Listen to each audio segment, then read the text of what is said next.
Nobody knows why firemen are firemen. Not even they could tell you why. But it is time somebody try. Firefighting is the most risky of all dead-end jobs, yet also the one where most workers are most likely to punch in early. It's hard enough to believe that. It's impossible to explain it. Fire and ice are uncomfortable separately or together. Wives hate the hours, kids love the noise, fire and ice. Any day at the firehouse, the bell from hell puts the dispatcher on the horn with a tenement tinderbox address, into bunker pants, rubber turnout coat, grab the mask and go. Minutes later, you're on site. As others run out, you go in. You'll need all you can carry: the 4-pound axe, a 6-foot hook, the Halligan pry bar. The ceiling concealing the smoldering has to come down, and it's one of those stubborn tin ones. In the scary dark, with heat eating your ears, you are gouging out and tearing loose and pulling apart, gulping air and tasting black. Your windpipe is closing, and you've lost track of which way is out. Is it really worth it? They've cut your ladder company from 6 men to 5, so now everything you do is 16.67% more difficult and more dangerous. Your air is low. Inside your mask, you're throwing up.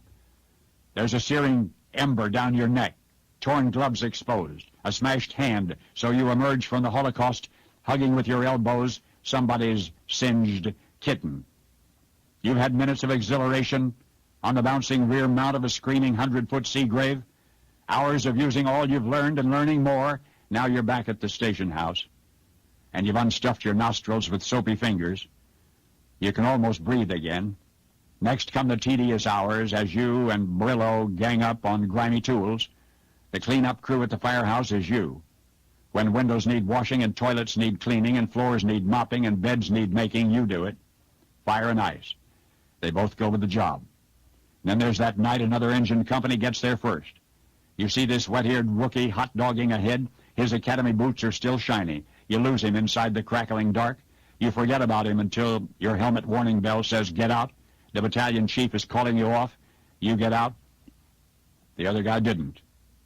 He'd heard a scream from the bottom of burning basement stairs, and he'd headed down there when on the bubbling tar paper roof the 3-ton compressor broke through. That day, we lost 2.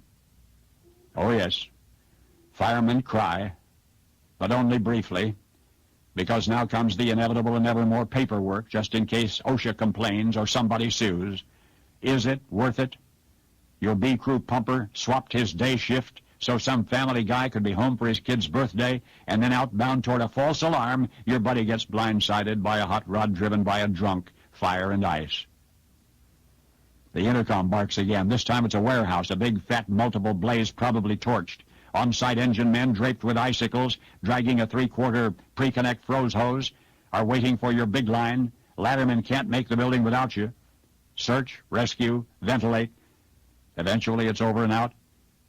You're smoke-smudged and sleepless and wrung out. But this one you won.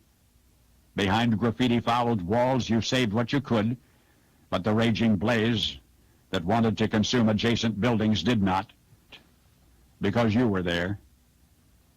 Back at the firehouse before cleanup, you and the guys sit a spell, tired but stimulated, drinking coffee, laughing, feeling good about one another. Nobody outside your world can ever know this feeling.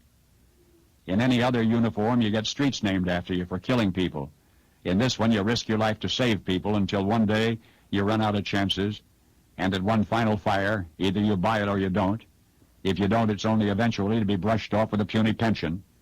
And yet there is no third way that you'd ever leave this job, and you're doubting even God knows why.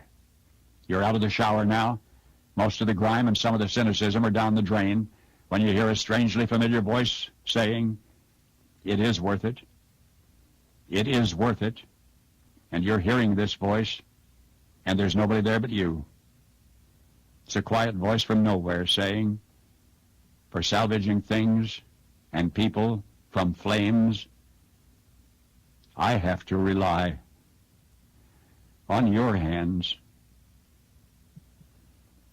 You look around, still nobody. But when you Get over your incredulity. You feel better. Suddenly, today's crew cook in the kitchen hollers, "Chow, it's time to eat. Smells like roast beef today. That'll be good." You'll eat fast. You'll want to eat fast. For any next alarm, you'll want to be ready. Paul Harvey. Good day.